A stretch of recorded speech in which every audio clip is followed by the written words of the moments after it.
오늘은 너무나 행복한 부활절입니다. 예수님이 십자가에 죽으시고 부활하셔서 사망을 깨뜨리시고 우리에게 영원한 생명을 주신 즐거고 기쁜 날입니다. 그런데 슬프게도 이 부활절에도 전쟁은 끊임없이 일어나고 있습니다. 오늘이 부활절이고 지난주일이 종려주일이었는데 지난주 종려주일에 러시아에서 탄도미사일 2발을 우크라이나 민간 지역에 쏘아서 30몇 명 민간인이 죽고 100수십 명이 다쳤습니다.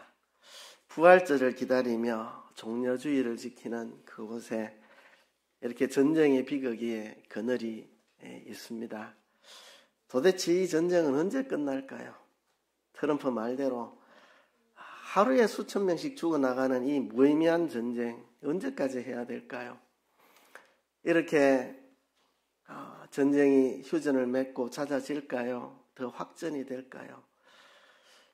이스라엘과 또 하마스의 전쟁도 언제 끝이 날지, 여기에 후티 반군도 개입이 되고 이란도 배후에 있고 이게 이렇게 잦아들지 일대 전쟁이 확전이 될지 아무도 알 수가 없습니다. 트럼프가 대통령이 되고 총성 없는 전쟁을 벌이고 있습니다. 미중 패권 전쟁이죠. 경제 전쟁입니다. 관세 전쟁을 벌이고 있습니다. 그 여파로 미국의 주가도 좀 떨어지고 국채도 가치가 좀 떨어지고 그래서 비상 상황이 생겼습니다. 이 정도 하는 선에서 끝내고 미중 두 국가가 으르렁거리다가 이면 합의로 대충 정리하고 끝내면 좋겠는데 진짜 치킨 게임으로 끝까지 붙으면 세계 대공황이 올지도 모릅니다. 미국 경제가 휘청하고 중국 경제가 휘청하면 세계 대공황입니다. 그런 때가 올지도 모릅니다. 어떻게 해야 할까요? 여러분 두려워하지 마십시오. 오늘 다니엘서는 이 모든 전쟁들의 주권자는 하나님이시라고 말씀하고 있습니다. 물론 우리가 오해하지 말아야 됩니다. 하나님이 사람들을 충동질해서 전쟁을 일으킨다는 이야기도 아니고 하나님이 사람들을 충동질해서 수많은 사람을 죽이는 그런 일을 벌이고 있다는 이야기도 아닙니다. 전쟁이 일어나는 것은 인류가 타락해서 타락한 인간들의 그 야망, 욕망 이런 것들이 끝없는 전쟁을 일으켜서 인류가 전쟁으로 정말 피해 역사를 써내려오고 있는 것입니다. 이거는 타락한 인간의 추악한 모습이죠. 전쟁의 모습. 근데 그것의 주권자가 하나님이라는 말은 이 모든 것들도 다 하나님의 주권적인 섭리 아래 통제되고 있다는 것입니다. 그렇죠? 그래서 하나님의 주권적인 통제 아래에 있기 때문에 우리는 이 전쟁에 대해서 두려워할 필요가 없습니다. 인류의 역사는 전쟁의 역사입니다. 역사를 공부하면 전부 전쟁 이야기입니다. 전쟁. 그렇죠? 지금도 전쟁이 끊임없이 일어나고 있고 주님 다시 오시는 그날까지 전쟁은 끊임없이 일어날 것입니다. 예수님도 종말에 대한 말씀을 하실 때 처치의 기근과 전쟁이 있고 나라가 나라를 민족이 민족을 대적하고 전쟁이 일어난다는 이야기를 말씀하셨죠. 근데 이 모든 것들이 하나님의 주권 아래에서 일어나는 것들입니다. 다니엘서 7장부터 우리가 지금 다니엘의 이 환상, 이 예언들을 배우고 있는데요. 강대국들의 전쟁을 이야기합니다. 바빌론 제국, 바사 제국, 헬라 제국, 로마 제국, 이 제국들 간에 끝없는 처참한 전쟁의 이야기들이 기록되어 있는데요. 이 모든 것들은 하나님이 통제하고 계신다. 온 세상을 떠들썩하게 했던 바빌론도 때가 되면 무너지게 되고 바사 제국도 헬라 제국에게 굴복하고 헬라는 로마 제국에 굴복하고 로마 제국도 때가 되면 망하게 될 것이다. 그래서 두려워하지 말라는 말씀입니다. 근데 그 세계의 강대국들의 전쟁 가운데에 때로는 교회와 성도를 핍박하는 핍박이 일어난다는 것입니다. 계속해서 다니엘 7장부터 8장, 9장, 10장, 이제 11장, 12장 남았는데요. 계속해서 이 강대국들의 전쟁 가운데에 한 번씩 기독교 대박해가 일어나고 성도들이 핍박을 받는 때가 오는데 두려워하지 말라는 겁니다. 오래 가지 않는다. 하나님이 정하신 때가 되면 성도들을 핍박을 하는 세력들은 다 무너지고 교회는 무너지지 않는다고 그렇게 확신을 주고 있습니다. 이제 다니엘서 11장 12장이 남았는데요. 목사님 부활절인데 부활절 설교 안 하고 왜 다니엘 설교를 계속합니까? 다니엘서 12장 마지막은 부활에 대한 소망으로 끝나고 있습니다. 다니엘서가 놀랍게도 부활의 소망으로 이 이야기가 끝나고 있기 때문에 제가 다니엘서를 그대로 설교를 합니다. 이제 11장, 12장은 오늘 한꺼번에 설교할 텐데요. 11장은 다니엘서 중에서 제일 긴 장입니다. 45절까지 있습니다. 설교하기도 되게 어렵습니다. 근데 아주 간단하게 제가 몇 마디로 다니엘서 11장을 설교할 겁니다. 11장 1절에 보면 내가 또 메대 사람 다리오 원년에 일어나 그를 도와서 그를 강하게 한 일이 있었느니라. 자, 메대 사람 다리오가 누굽니까? 고레스 왕과 함께 바빌론 제국을 멸망시킨 사람이 다리오입니다. 이 메대 사람 다리오와 바사왕 고레스가 연합군을 만들어서 바빌론 제국을 멸망을 시켰습니다. 바로 그때에 메대 사람 다리오 원년이라는 말은 바빌론 제국을 멸망시킨 그때를 말합니다. 내가 메대 사람 다리오 원년에 일어나 그를 도와서 그를 강하게 한 일이 있었다. 그러니까 다리오 왕과 고레스 왕을 도와서 바빌론 제국이 멸망하게 하신 이가 바로 우리 주님이시라는 것입니다. 언제나 영원할 것 같았던 바빌론 제국, 유대인들을 학살하고 신앙을 박해했던 이 바빌론 제국이 하나님은 멸망하도록 다리오 왕을 강하게 하여 도왔다고 말씀합니다. 그래서 이 세계 역사는 하나님이 그 손안에 두고 있다. 하나님이 통제하고 계신다는 것을 분명하게 밝히고 있습니다. 그리고 2절에 보면 이제 내가 참된 것을 네게 보이리라. 보라, 바사에서 또 새 왕들이 일어날 것이요. 그 후에 넷째는 그들보다 심히 부요할 것이며 그가 그 부요함으로 강하여진 후에는 모든 사람을 충동하여 헬라 왕국을 칠 것이며 그랬습니다.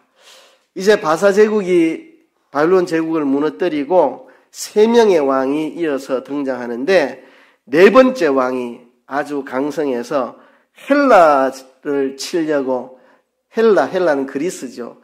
그리스와 일전을 벌이게 되는데 거기서 패전을 하게 될 거라는 겁니다. 이 왕이 누구냐 하면 이 네 번째 왕이 우리 에스더서의 배경이 되는 아하수에로 임금입니다. 아하수에로 임금. 그가 바로 이 넷째 임금인데 그가 나라를 강성하게 하고 우쭐해가지고 군대를 모아가지고 80만 명의 군대를 모아가지고 헬라 제국과 전쟁을 벌였다고 합니다. 그 전쟁에서 패전했습니다. 살라미 해전에서 그리스가 승리하고 바사 제국이 패전하게 됩니다. 그런데 3절에 보면 장차 한 능력 있는 왕이 일어나서 큰 건세로 다스리며 자기 마음대로 행하리라. 이가 이제 세계를 제패한 바사 제국을 꺾어 누르고 세계를 제패한 알렉산더 대왕, 헬라 제국 그리스의 알렉산더 대왕인데요. 4절에 보면 이 알렉산더 대왕이 강성할 때에 나라가 갈라져서 사방으로 나누일 것이다. 그리스 제국이 알렉산더 대왕 사후에 네 나라로 갈라진다는 이야기죠. 이제 이 네 나라 중에 5절부터 보면 남방의 왕과 북방의 왕이 등장합니다. 남방의 왕 누구냐? 남방은 애굽 지역에 있는 톨레미 왕조를 말합니다. 이 그리스 제국이 네 가지로 갈라져 가지고 그 중에 애굽 지역에 있는 톨레미 왕국, 그리고 북방왕은 누구냐 하면 셀루쿠스 왕조를 말합니다. 셀루쿠스 왕조, 북쪽에 있죠. 북동쪽에. 그리고 남쪽에 이 톨레미 왕조, 애굽 지역에 이 두 나라가 끊임없이 싸우는 아주 처절한 전쟁을 벌인다는 겁니다. 그 이야기가 5절부터 35절까지 나옵니다. 그냥 5절부터 35절을 한마디로 그래 요약합니다. 그리스 제국의 갈라진 네 나라 중에 셀루쿠스 왕조와 톨레미 왕조 두 왕국 간에 여러 대를 걸쳐가지고 수백 년 동안 끊임없이 서로가 서로를 공격하고 싸우는 전쟁이 벌어진다는 이야기입니다. 그 자세한 내용이 북방왕과 남방왕의 이 끝없는 전쟁의 아주 상세한 내용이 5절부터 35절까지 기록되어 있습니다. 여러분 읽어보셔도 무슨 소리인지 모릅니다. 저도 읽어봐도 무슨 소리인지 알기 어렵습니다. 알기 어려운 건 달리 어려운 게 아니고 어려운 내용은 하나도 없습니다. 쉬운 내용인데 역사를 잘 몰라서 그렇습니다. 이거를 다 이해하려면 이 서양 역사를 잘 알아야 됩니다. 특히 이 시대에 유럽과 아시아에 있는 이 나라들의 이 전쟁 역사를 아주 깨고 있으면 이게 무슨 이야기구나 다 알 수 있습니다. 근데 우리가 이걸 읽어도 뭔 소리인지 모르는 거는 역사를 몰라서 그렇습니다. 이게 북방왕과 남방왕이 때로는 북방왕이 이기고 때로는 남방왕이 이기고 끝없는 전쟁을 벌이는데 거기에 클레오파트라도 나오고 뭐 온갖 이야기들이 다 여기에 담겨 있습니다. 그 당시에 수백 년 동안의 역사가, 전쟁의 역사가 5절부터 35절까지 담겨 있습니다. 예언이죠, 예언. 이 일이 일어나기 전에 다니엘을 통해서 이런 역사가 진행이 될 것이라고 다 알려준 겁니다.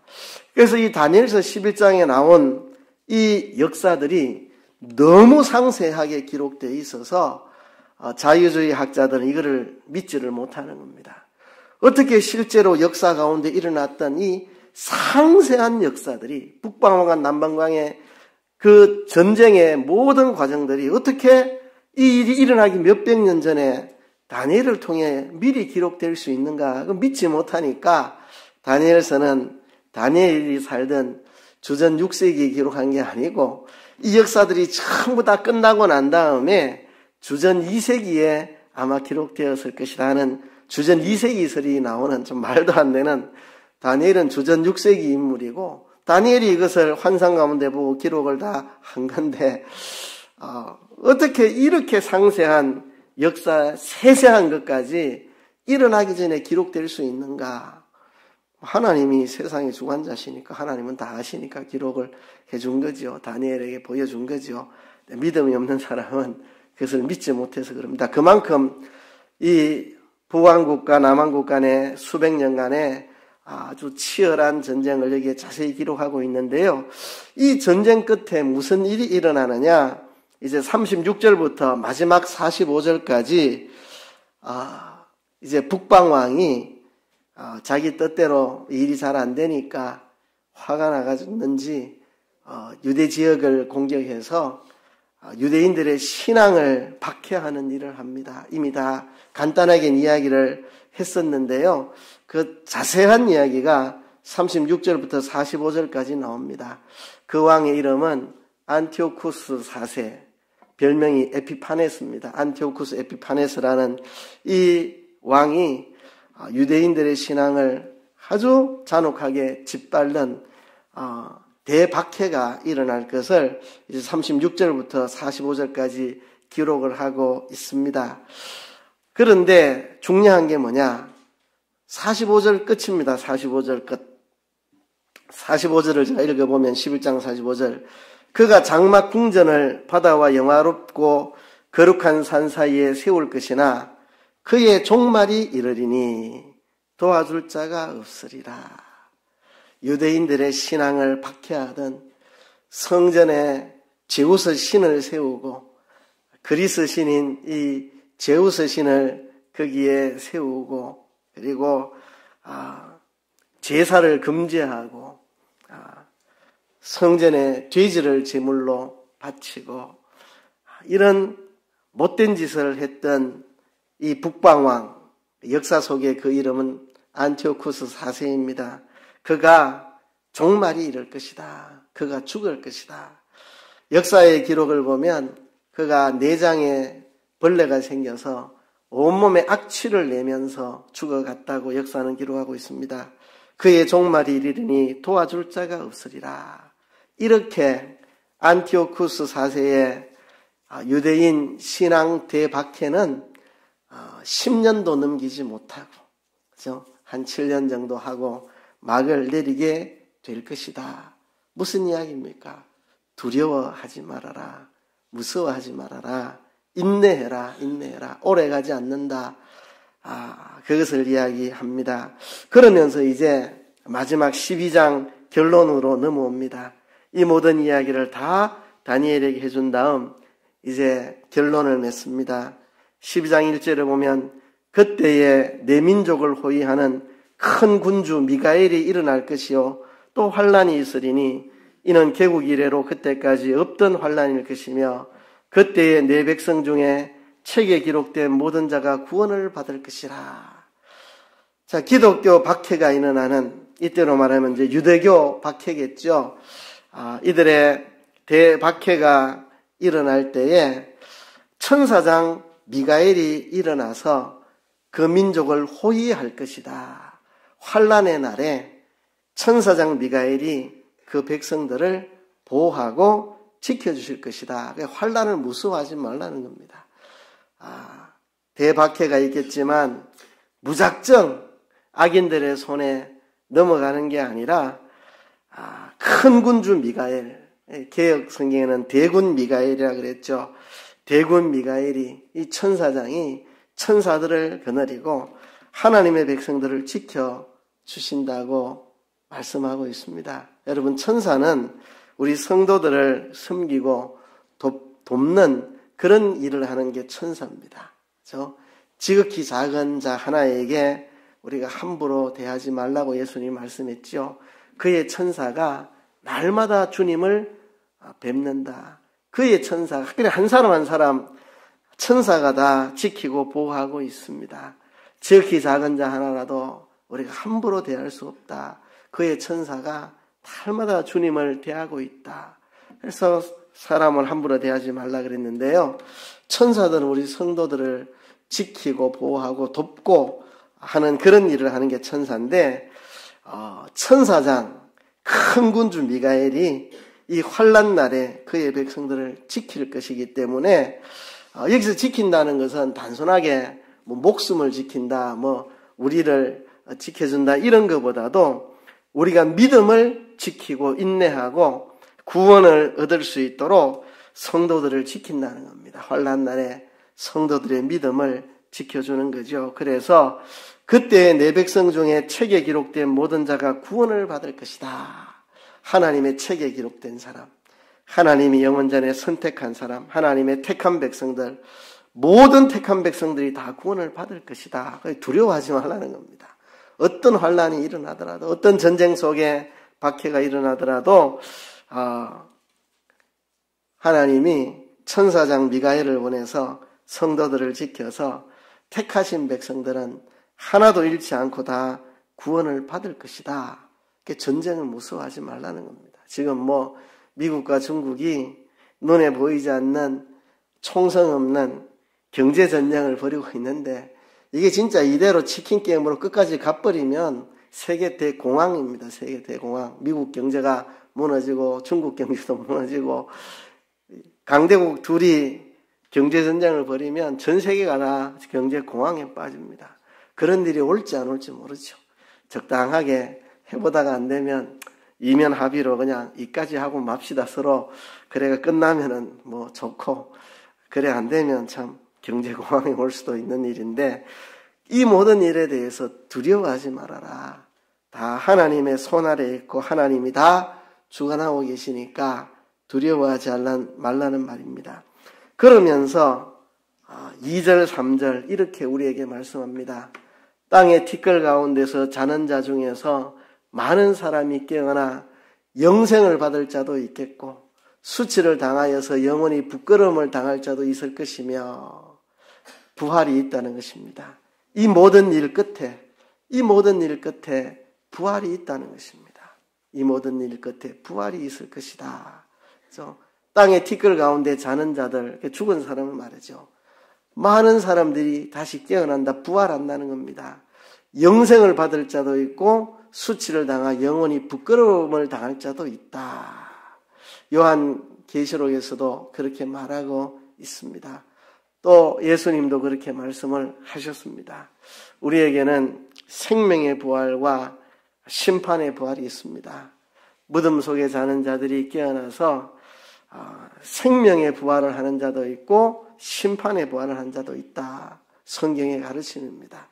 부활은 생명 부활과 심판 부활이 있습니다.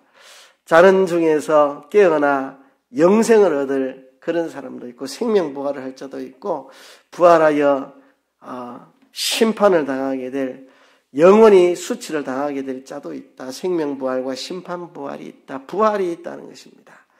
지혜에 있는 자는 궁창의 빛과 같이 빛날 것이요 많은 사람을 옳은 대로 돌아오게 한 자는 별과 같이 영원토록 빛나리라. 생명 부활할 사람들, 그죠? 그들이 영광스럽게 부활할 것이라는 것입니다. 지금 다니엘서 11장에서 헬라 제국의 안티오쿠스 4세의 대박해 속에서 신앙을 견디고 인내한 자들 다 구원 얻으리라 이야기하는데요. 그때에 많은 신한 사람들이 신앙을 배반하겠죠.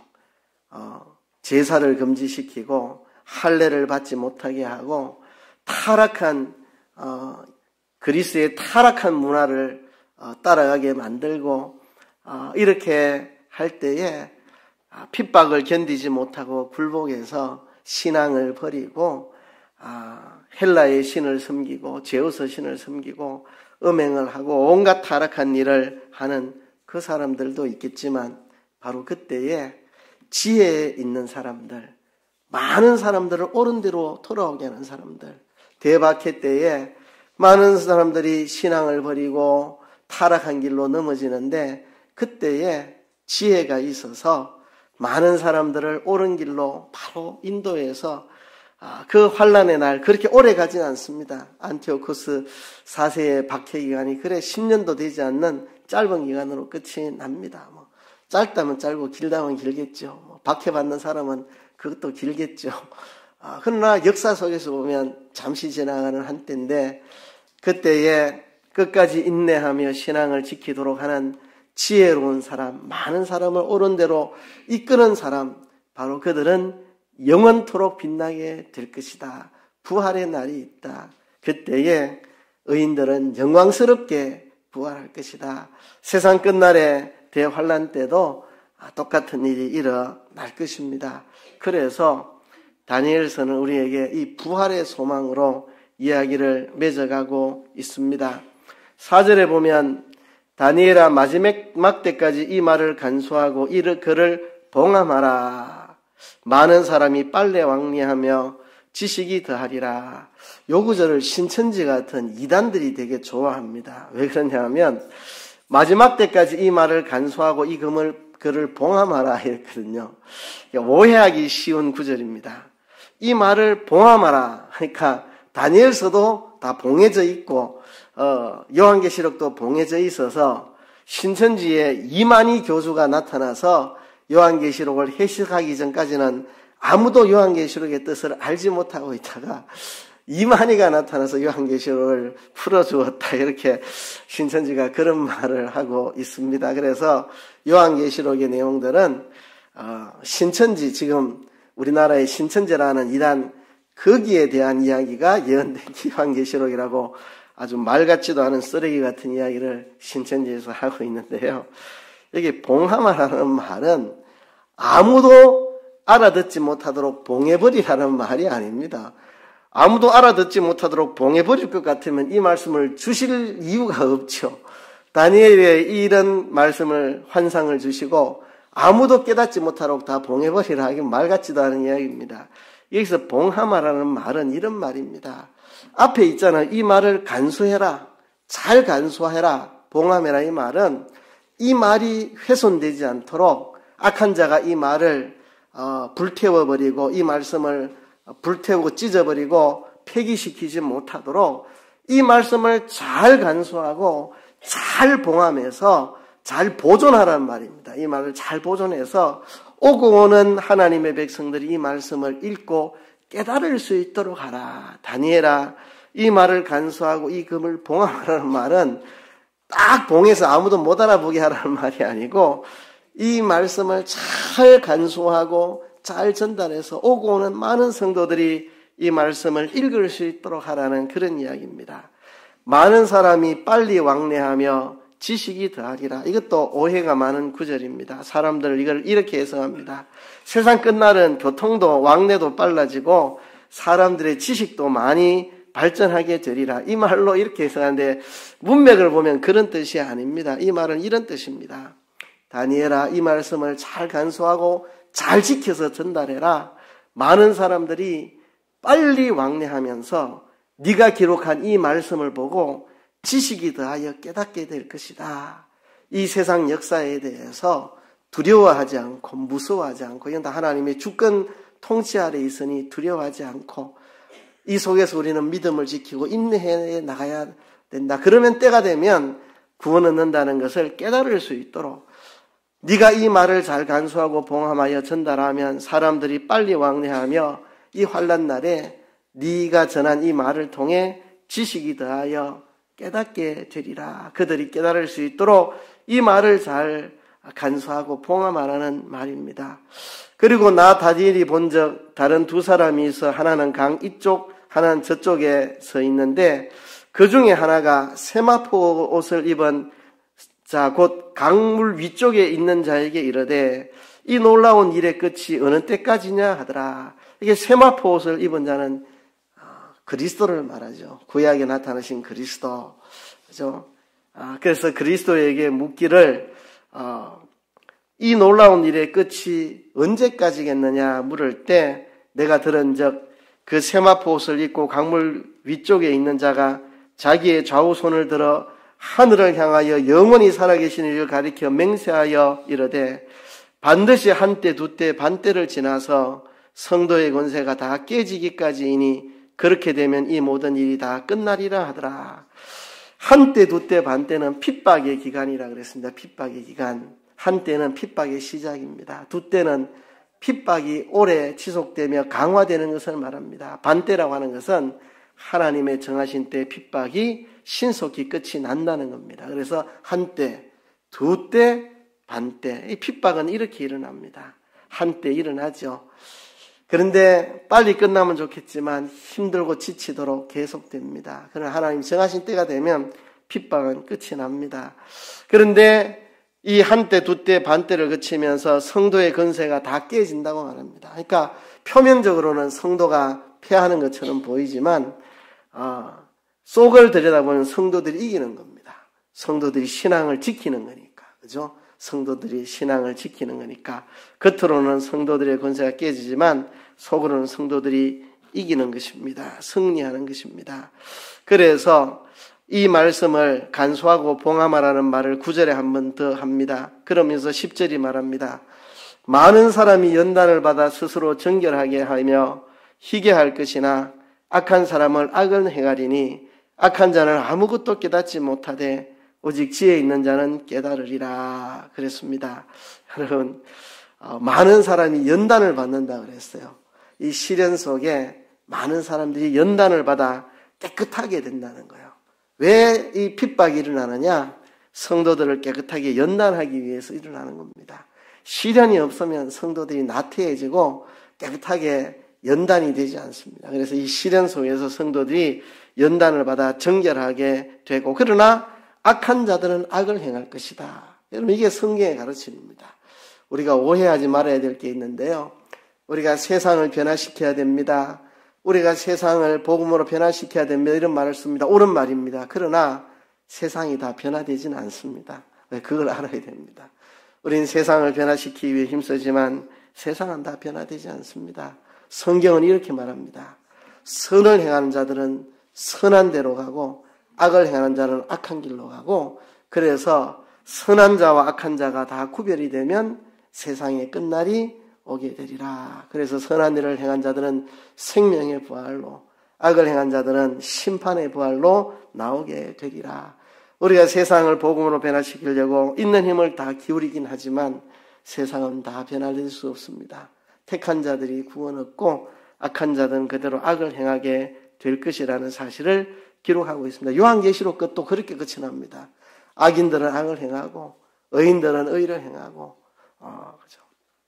그러면서 11절에 보면 매일 드리는 제사를 폐하며 멸망하게 할 가증한 것을 세울 때부터 1290일을 지낼 것이요 그랬습니다. 1290일이면 3년 7개월입니다. 이 3년 7개월이 뭘 뜻할 것인가?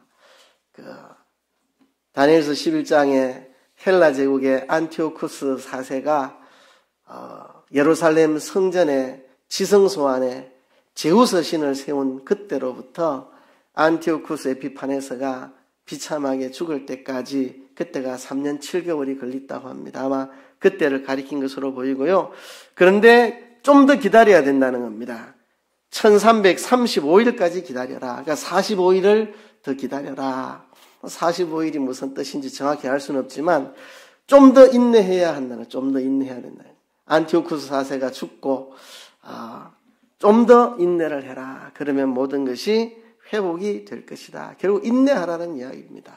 한때, 두때, 반때라는 말도 인내하라는 이야기고, 1290일, 3년 7개월을 기다리고 또 45일을 또 조금 더 기다리라.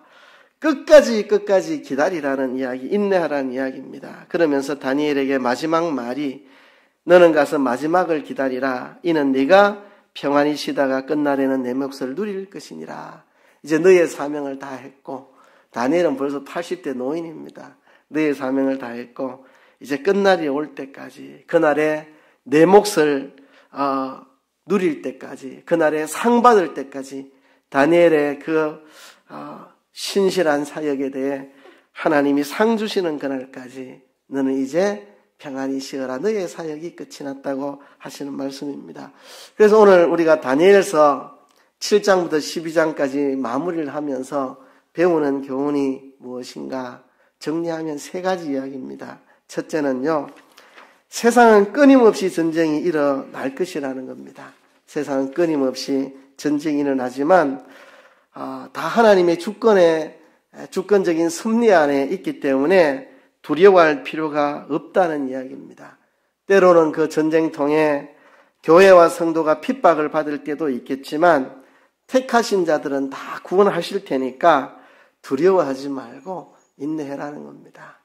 지금 러시아 전쟁이 어찌 될지, 이스라엘 전쟁이 어찌 될지, 미중 패권 전쟁이 어떻게 될지 가늠할 수가 없습니다. 우리나라에도 지금 대권 전쟁이 벌어졌습니다. 대권 전쟁이 벌어졌는데 이 판도가 어떻게 될지 알 수 없습니다. 그러나 우리는 두려워할 필요가 없습니다.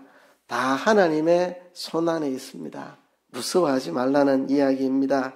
두 번째는 이 역사 속에 그리스도께서 오셔서 죄악을 다 용서하시고 영원한 의를 이루신다는 이야기입니다. 우리 지난주 9장에서 봤습니다. 이제 바빌론에 포로 간 지 70년이 다가오는데 70년이 되면 회복하고 돌아온다고 예레미야가 예언했는데 다니엘이 하나님 70년이 다가오고 있습니다. 우리를 회복시켜 주세요. 우리 죄를 용서해 주세요. 다니엘이 그렇게 간절하게 기도할 때 하나님이 다니엘에게 보여주십니다. 70일에 대해서. 70일에가 지나면 모든 죄가 다 씻어지고 영원한 의가 이루어진다. 70일에를 기다려라. 그 70일에는 7일에와 62일에와 한 2일에로 구성되어 있다. 그 7일에는 뭐냐?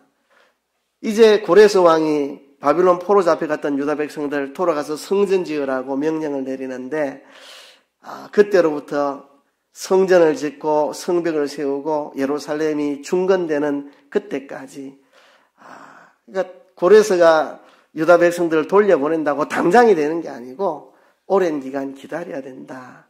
7일을 기다려야 된다. 그러면 예루살렘이 다 중건되면 끝이냐? 아니다. 거기서부터 엄청나게 오래 기다려야 된다. 62일을 또 기다려야 된다. 그러면 그리스도께서 오신다. 그리스도께서 오신다. 그리스도께서 죽으시고 부활하실 텐데 그로 말미암아 우리의 죄 씻음을 받을 텐데 그걸로 끝이 아니고 한 일회를 더 기다리라. 그러면 구원이 완성이 된다 하는 이야기입니다. 그래서 예수 그리스도가 오셔서 우리의 모든 죄를 다 씻어주시고 영원한 의를 이루어주시는 그때가 온다. 다니엘이 이 예언을 할 때는 미래의 이야기였습니다. 그죠? 한 400년 넘게, 한 500년 가까이 지나서, 500년 넘게 지나서 일어날 일입니다. 그러나 우리로 봐서는 과거죠. 벌써 2000년 전에 이루어졌습니다. 그러나 우리에게도 미래이기도 합니다. 이것의 완성은 예수님 재림하실 때 이루어질 일이기 때문에 그렇습니다. 예수님이 오셔서 우리를 구속하시고 영원한 의를 이루어 주실 거라는 이야기. 그리고 마지막 세 번째는 마지막 날 그 예수님이 재림하시는 그날 성도들의 부활이 있다는 것입니다. 영생을 하게 될 것이라는 겁니다. 특별히 많은 사람을 옳은 대로 돌아오게 한 사람은 별과 같이 영원토록 빛나게 될 것이다. 이게 다니엘의 마지막 이야기입니다. 세상에 많은 전쟁들이 있겠지만 무서워하지 말아라. 다 하나님의 주권 역사 속에 다스려지고 있다.